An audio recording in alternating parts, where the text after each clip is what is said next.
I lost 9 family members to gun violence.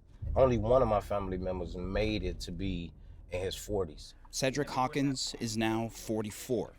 He works with the anti-gun violence group Chicago Cred, trying to make peace before things turn violent, sometimes between gangs. Is just trying to be able to obtain a non-aggression agreement. That don't mean that I don't still feel like that you deserve to die. That just means that right now we have a respect level, and the respect is, I don't like you, you don't like me, I ain't gonna come in your hood, you don't come in my hood. And that is good enough. And that's good enough. And in his Southside Chicago neighborhood, he takes pride in even that compromise, because it means results. Last year we had 4 individuals murdered in the Pullman area at this time. Yeah. This year, 2025, we haven't had 1 individual murdered this year. President Trump has threatened to want to send in the National Guard. You feel like even just like the presence of military here. Presence of military will put our communities in a situation where they feel like they are incarcerated. We are already in a situation in Chicago where the trust with CPD, law enforcement, is very, very low. He's gonna do nothing but put our communities in Chicago in a situation where the trust is gonna go lower than it already is. It might throw off the playbook that it sounds like It's working. is working. Citywide, murders are down over 30% compared to last year, and shootings are down almost 40%, which is on pace to be below pre-pandemic levels of violence. But that's still over 250 lives lost. Right now, we're in Chicago's most violent neighborhood as far as rates of shootings go. And even though we have seen decreases, people are still tragically getting shot and killed. We're on our way to talk to a woman who's lived in this neighborhood for a long time, and I have a feeling she has some thoughts on this whole National Guard possibility. My grandkids can't sit outside. They can't sit in the living room or at the kitchen table because a bullet may come through.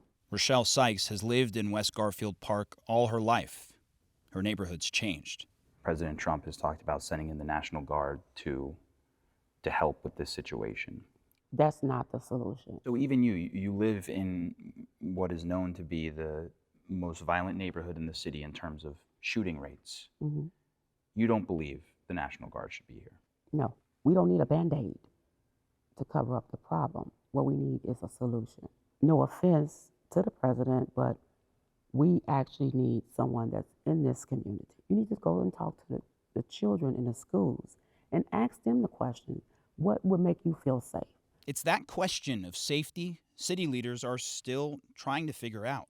What would you assess has worked to this point? You know, let me start by saying we have a long way to go. What I will say when it comes to crime, we've created task force around robberies when we saw a spike in those, smash and grabs, burglaries, shootings, homicides, obviously. Having our Bureau of Detectives work with our Bureau of Counterterrorism along with the Bureau of Patrol, working across those borders where we've seen those particular bureaus siloed in the past. You have to have buy-in from your officers. And we've gotten buy-in, but we also have to face the reality. If we brought our homicide rate down to 1 homicide, we can celebrate that, and that's great. It would be absolutely great, except for the one family who lost a loved one to a homicide.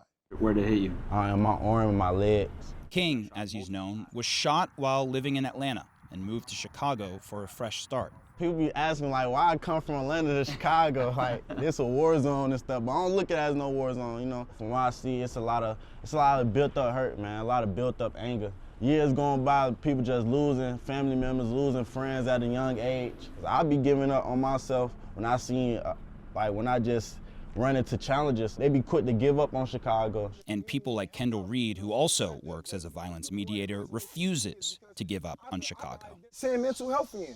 Open more facilities for us. Give us more opportunities. Stop closing the school down. Send those people in. Don't send the military in. If what we're doing is working, it may not be working as fast as you would like it to work. None of this all happened overnight. Chicago is a beautiful city. I want my kids, and I want my grandkids, and I want my nieces and my nephews to enjoy these parks.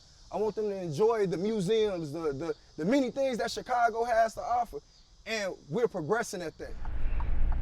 For Ced, this is a calling for me. The fate of his city, he says, won't come from boots on the ground, but ears to the ground. I would never say that it's not beneficial for the government to send resources and help. I beg President Trump to send the right resources, but as far as sending a National Guard, I believe that it will put us in a situation where the whole city of Chicago will be right back where we started.